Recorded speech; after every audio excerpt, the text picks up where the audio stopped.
Anim ang tinututukang posibleng nasa likod ng pagdukot at pagpatay sa negosyanteng si Anson Tan o Anson Ke.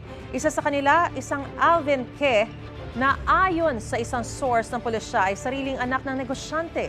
Ngayon ang balita si Salima Refran.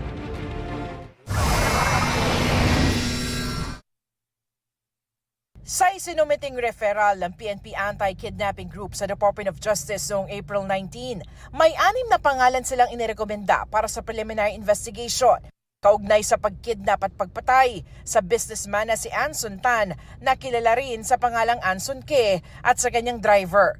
Kabilang sa kanila ang isang Rongshan Gao o Alvin Ke na 42 taong gulang na ayon sa isang source sa PNP ay kaisa-isang anak na lalaki ni Tan. Habang nasa kamay ng kidnapper si Anson Tan, ang anak na si Alvin ang nagsilbing negotiator ng pamilya. Ayon pa sa police report, si Alvin ang nagbayad ng ransom sa mga kidnapper. 10 milyong piso ang unang inilagak sa isang cryptocurrency account noong March 31, 2 araw matapos makidnap si Tan. At dagdag na 3 milyong piso noong April 2 sa parehong account. Pero kahit bayad na, natagpuan pa ring patay si Tan at kanyang driver noong April 9 sa Rodriguez, Rizal. Kasama sa isinumite ng PNP sa Department of Justice ang affidavit ng suspect na si David Tan Liao, 48 taong gulang na tumong Fujian, China. Si Liao ay sumuko sa pulisya matapos may maarestong 2 suspect sa Palawan noong mahal na araw. Sa affidavit ni Liao, sinabi niyang kilala niya ang mag-amang Anson at Alvin. January ng taong ito anya nang tawagan siya ni Alvin at sabihing may ibibigay sa kanyang trabaho. February naman nang mag-offer sa kanya si Alvin ng 100 million pesos para dukutin ng amang si Anson.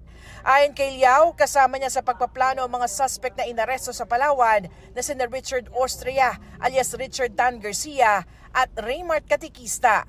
May babae rin siyang nabanggit na kasama anya sa pagdukot at paghingi ng ransom.